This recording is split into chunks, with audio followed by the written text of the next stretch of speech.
Christmas Eve, 1945. Fayetteville, West Virginia. A house burns in the night, consuming everything except the truth. When artificial intelligence encounters a mystery, it processes data points, analyzes patterns, cross-references databases. But what happens when the very foundations of a case are built on deliberate deception? What happens when human psychology becomes the ultimate firewall against machine logic?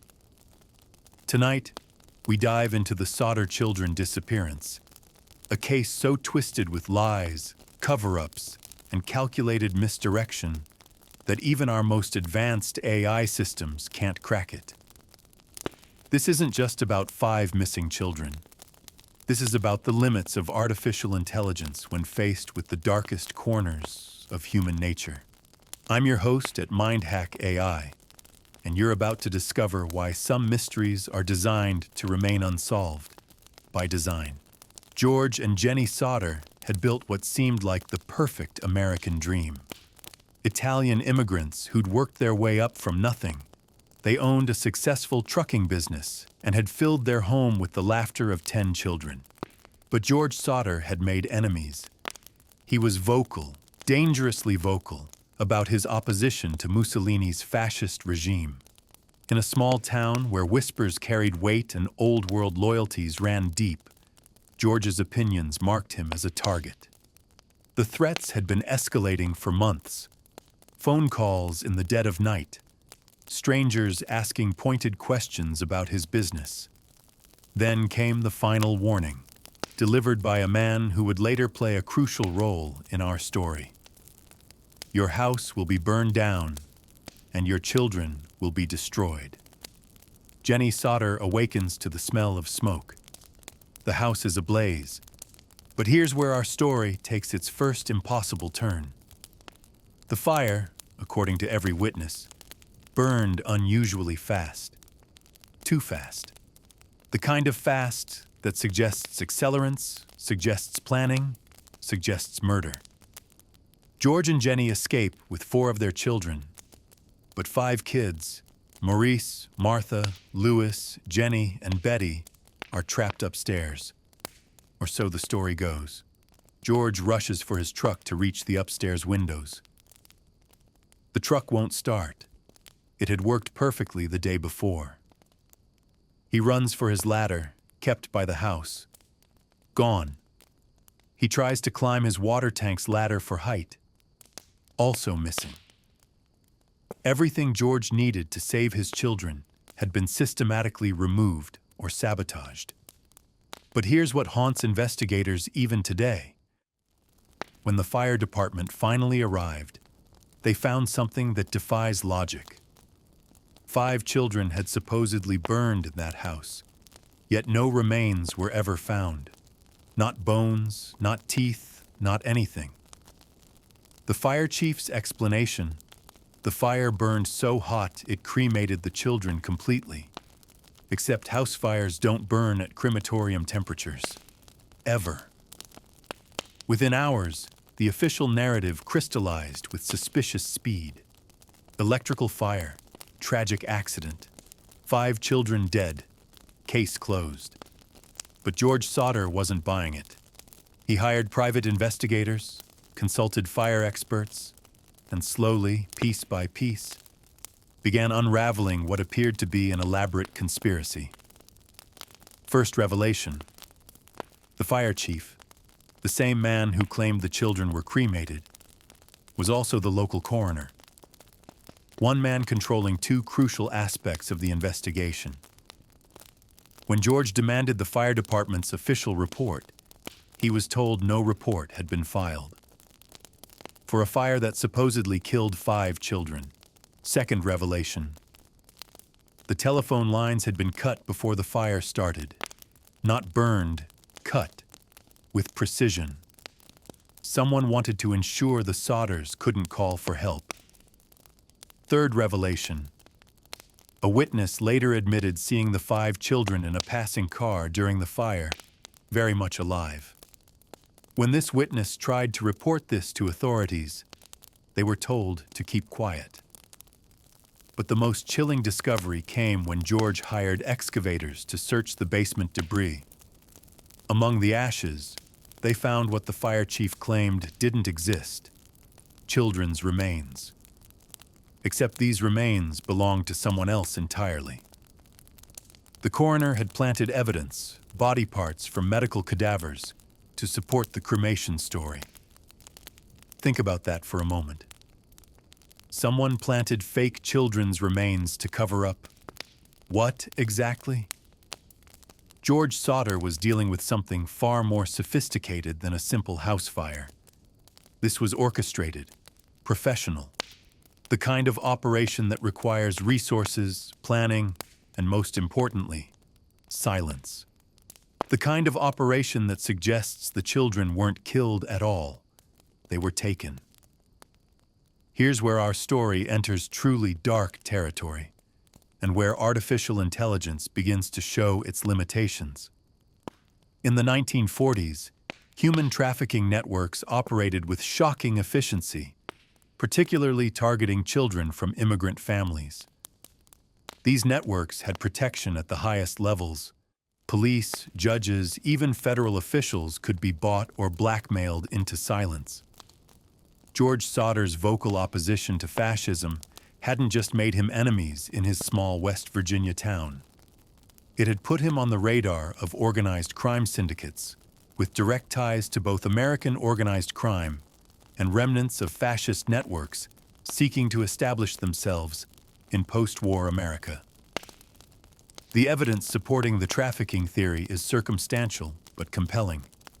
The children were taken during Christmas, when rail lines and shipping routes were less monitored.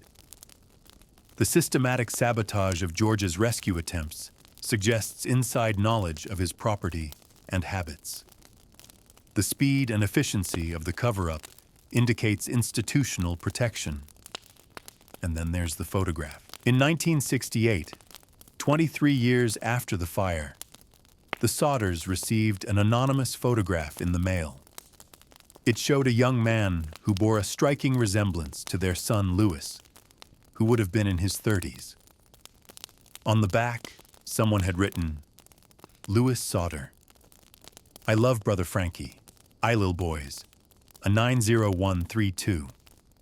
Was this proof that Louis had survived? A cruel hoax? Or something else entirely? George hired a private investigator to trace the photograph's origin. The investigator traveled to Kentucky, following leads, and promptly disappeared. Completely. No trace of him was ever found. This is where human psychology becomes the ultimate encryption. Whoever orchestrated the Sodder children's disappearance understood something that artificial intelligence still struggles with: the power of fear, loyalty, and silence in human communities. An AI can process thousands of data points, analyze patterns, and cross-reference databases. But an AI can't interrogate a dead witness. It can't factor in bribes paid 70 years ago. It can't account for family secrets passed down through generations, or the code of silence that protects criminal networks. The Sodder case isn't just unsolved. It's unsolvable by design. Modern artificial intelligence approaches mysteries like puzzles: gather data, identify patterns, generate hypotheses. But the Sodder case reveals AI's fundamental blind spot. It assumes the data it's analyzing is accurate. What happens when the foundational data is deliberately corrupted? Every document related to the Sodder case has been altered, destroyed, or classified. Police reports were never filed or have mysteriously vanished. Witness statements were suppressed or contradicted by official accounts. Physical evidence was contaminated or destroyed. An AI analyzing this case would encounter what programmers call garbage in, garbage out. When your input data is fundamentally flawed, your output will be equally flawed. But there's something deeper at play here. The Sodder case demonstrates the limits of machine learning when confronted with generational conspiracy. Human trafficking networks of the 1940s didn't just disappear. They evolved, adapted, and integrated themselves into legitimate society. The families who profited from these networks are still alive, still wealthy, still powerful. And they've spent 75 years ensuring certain stories never surface. AI can't factor in the psychological pressure on witnesses who were threatened into silence decades ago. It can't account for police officers who were paid to look the other way and took that secret to their graves. It can't analyze evidence that was deliberately destroyed before it could be digitized. Most importantly, AI can't overcome the fundamental problem of the Sodder case. The people with answers are motivated to ensure those answers never surface. They've had 3/4 of a century to perfect their silence. This isn't a cold case that went unsolved due to limited technology. This is a case that remains unsolved because powerful people need it to remain unsolved. So what really happened to Maurice, Martha, Louise, Jenny, and Betty Sodder?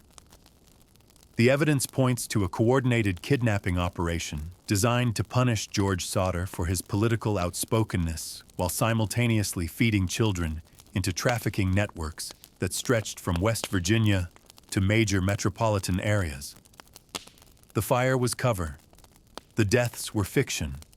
The children were commodities. But here's what makes this case truly sinister. It worked perfectly. For 75 years, the official story has held.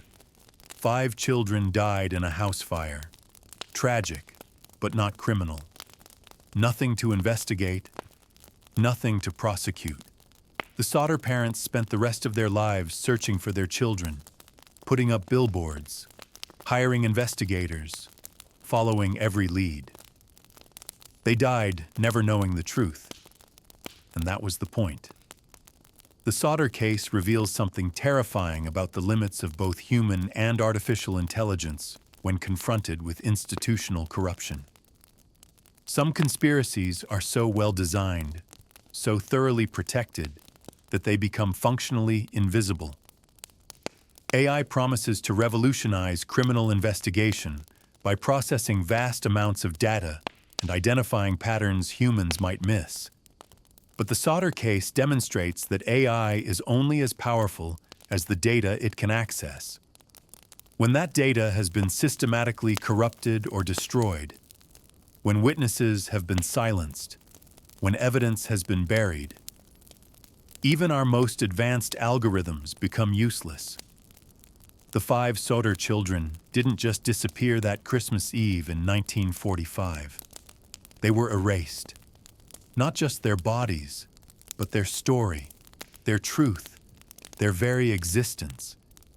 And in a world where information is increasingly controlled by algorithms, the Sodder case serves as a chilling reminder. Sometimes the most important mysteries are the ones we're not allowed to solve. What other cases have been buried so deep that even AI can't find them? What other families have been silenced so completely that their stories will never surface? Maybe it's time we started asking why certain mysteries remain unsolved, and who benefits from keeping them that way. Thanks for joining me on MindHack AI. Subscribe for more investigations into the cases that challenge both human and artificial intelligence. And remember, in a world of infinite data, sometimes the most important information is what's missing.